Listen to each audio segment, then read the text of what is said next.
Over 100 years ago, William Wilgus, the genius designer behind what is now Grand Central Terminal in New York City, envisioned a waterfront rail loop system that encompassed all of New York Harbor while providing Brooklyn and Queens with direct rail access to the rest of the country.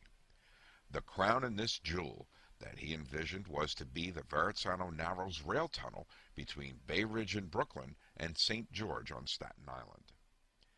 The plan was sponsored by then New York City Mayor Red Mike Hylan. It was financed by the City of New York and the Baltimore and Ohio Railroad. The B&O operated interurban rail and freight service on Staten Island's north and south shores. The Narrows Tunnel was fully designed and partially built in the early 1920s. However, political pressure from rival railroads doomed the project. To this day, a ventilation shaft access point exists at the intersection of 68th Street and Shore Road in Brooklyn. Present-day planners have been advocating for a new light rail line along Route 440 on Staten Island. The reactivation of the disused Staten Island Railroad's North Shore branch, in addition to the hybrid use of the extant Long Island Railroad Bay Ridge branch / New York Connecting Railroad as a freight line by night and a modern rail mass transit line by day by these planners. All around the world, light rail vehicles are known as modern streetcars.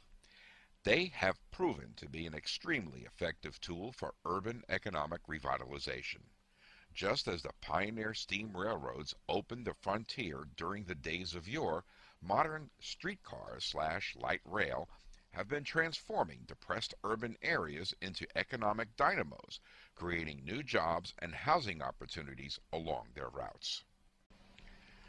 Ton for ton, any vehicle that runs on rails only needs 5% of the energy a road vehicle on rubber tire uses. All rubber tire vehicles are subject to extreme fractional hysteric energy loss, the flat place on a tire that touches the road. All rubber tire vehicles are subject to extreme fractional hysteric energy loss.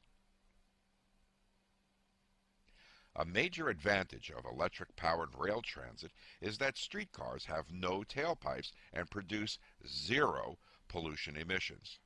In contrast, buses burning CNG fuel emit significant carbon dioxide greenhouse gas. Where an automobile freeway is used for traffic from a suburb to a downtown area, the installation of a rapid transit line down the center of the freeway is relatively inexpensive, and it can increase the capacity of the freeway nearly 10 times. One street with 3 lanes of automobiles can move only 3,700 people per hour. The same street with 2 lanes of automobiles and 1 lane for surface cars can move 15,630 people per hour.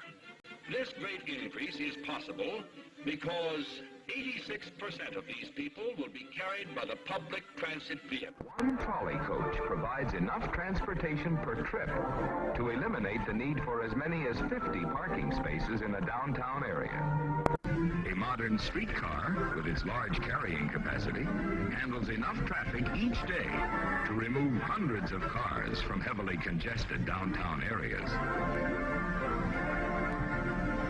A 4-track system of this type can carry 100,000 people per hour in each direction. To do the same job with automobiles would require more than 100 lanes of highway over a half-mile wide, and costing many times more than the entire rapid transit system. One automobile requires 240 square feet of parking space, while each passenger needs only 150 square feet of office space for his work. Since the average load per automobile is 1 3/4 persons, 140 square feet of parking space is needed for each passenger. So if all the workers in any office building came to work in automobiles, the parking space required would just about double the size of the building, or require another building of equal size. Therefore, it is obvious that city transportation must be built upon an efficient public transit system.